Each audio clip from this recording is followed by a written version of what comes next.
All aboard the Kleptocracy tour.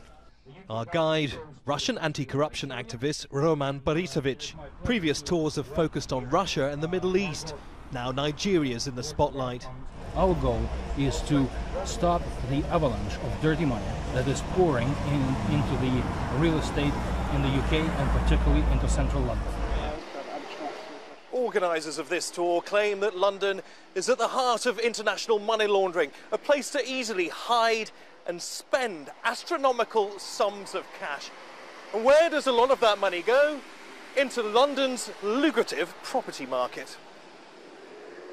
We pass a $3 million property recently seized from Nigeria's former oil minister, Diezani Alison Madueke. It's one of several apartments owned by Madueke in London. Gifts allegedly from Nigerian businessmen seeking oil production contracts. She's under investigation in both Nigeria and the US. And this property near Hyde Park, owned by a family of Abdulsalami Abubakar, interim military leader of Nigeria in the late 1990s. He's accused of dodging taxes and siphoning state assets. Number 10.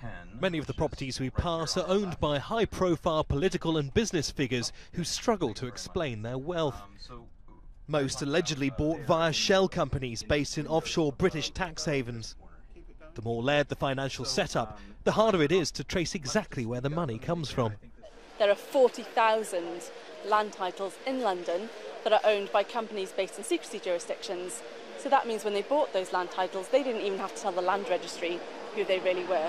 So the land registry doesn't know, the police doesn't know, the local residents don't know, and that makes it really easy for corrupt individuals to steal money abroad and park it in the UK.